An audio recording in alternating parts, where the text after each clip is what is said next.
रात के 2:17 थे। कमरे में सिर्फ घड़ी की टिक टिक सुनाई दे रही थी। नेहा की नींद अचानक खुल गई।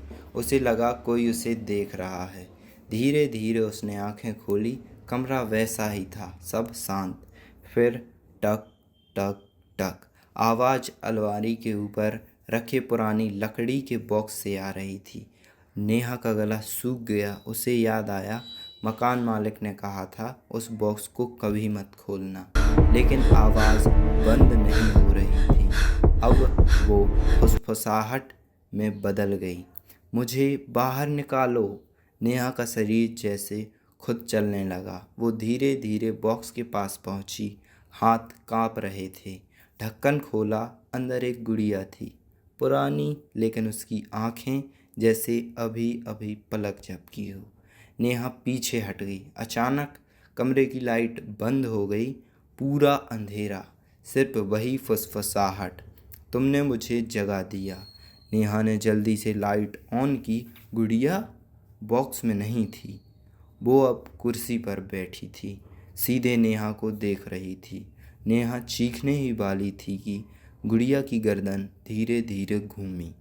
उसकी मुस्कान और चौड़ी हो गई और फिर घड़ी रुक गई। 2:17 पर पूरा कमरा शांत। 1 सेकंड के लिए सब कुछ थम गया। फिर नेहा ने महसूस किया कोई उसके बिल्कुल पीछे खड़ा है। सांस उसकी गर्दन पर लग रही थी, लेकिन जब उसने मुड़कर देखा वहाँ कोई नहीं था।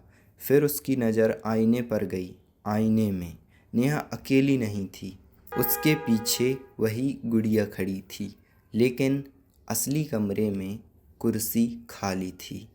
अगली सुबह पड़ोसियों ने घर का दरवाज़ा खोला। अंदर सब कुछ बिखरा हुआ था। नेहा कहीं नहीं थी। सिर्फ एक चीज़ मिली, वही गुड़िया। अब उसके कपड़े साफ थे और उसकी आंखों में जैसे कोई जिंदा इंसान कैद हो। नेहा कभी नहीं मिली। पुलिस ने केस बंद कर दिया। शायद घर छोड़कर चली गई होगी, लेकिन सच्चाई उस घर की दीवारों में अभी भी जिंदा थी।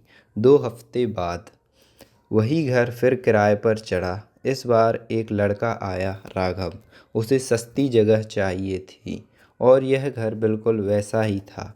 मकान मालिक ने जाते जाते वही बात दोहराई, ऊपर रखे बॉक्स को मत छूना। राघव हंस पड़ा। पुरानी चीज़ें हैं, डराने के लिए कहानी बना रखी हैं। पहली रात सब ठीक रहा। दूसरी रात 2:17 पर घड़ी अपने आप रुक गई। राघव की नींद खुली। उसे लगा कोई उसके कमरे में चल रहा है। धीरे धीरे कदम, ठक ठक ठक। कौन है? उसने पूछा। कोई जवाब नहीं। सुबह उठकर उसने पूरे घर की तलाशी ली। तभी उसकी नज़र पड़ी अलमारी के ऊपर वही पुराना बॉक्स, लेकिन अब वो बंद नहीं था। राघव ने कुर्सी लगाई और बॉक्स नीचे उतारा। अंदर झांका, वही गुड़िया, लेकिन इस बार कुछ अलग था। उसकी आंखें डरी हुई थीं, जैसे वो खुद बाहर निकलना नहीं चाहती। राघव हंस पड़ा। यही है वो डरावनी चीज़। उसने गुड़िया को बाहर निकाला और मेज पर रख दिया। जैसे ही उसने हाथ छोड़ा, गुड़िया ज़मीन पर गिर गई, लेकिन उसने गिरने की आवाज़ नहीं की। राघव ठिठक गया। धीरे धीरे नीचे देखा। गुड़िया खड़ी थी अपने पैरों पर। कमरे की हवा अचानक ठंडी हो गई और फिर एक आवाज़ आई। इस बार गुड़िया की नहीं, एक लड़की की। बहुत धीमी, टूटी हुई आवाज़, मुझे बाहर मत आने दो। राघव के चेहरे का रंग उड़ गया। कौन?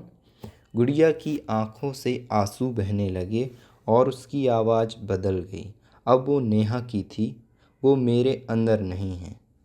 1 सेकंड की खामोशी, फिर गुड़िया की गर्दन झटके से पीछे मुड़ी। आंखें काली हो गईं। मुस्कान वापस आ गई और इस बार आवाज़ भारी थी, इंसानी नहीं।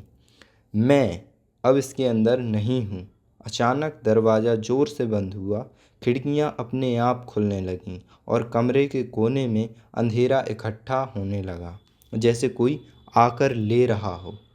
राघव भागने के लिए मुड़ा, लेकिन दरवाज़ा नहीं खुला। पीछे से कदमों की आवाज़ आई, धीरे धीरे करीब आती हुई। और फिर उसके कंधे पर किसी का हाथ पड़ा, बर्फ जैसा ठंडा। एक फुसफुसाहट सीधे उसके कान में। अब मुझे नया घर मिल गया। अगले दिन पड़ोसी फिर से इकट्ठे हुए। दरवाज़ा खुला था, घर खाली, राघव गायब। इस बार गुड़िया भी नहीं मिली, लेकिन दीवार पर किसी ने उंगलियों से लिखा था, अब मैं बाहर हूँ।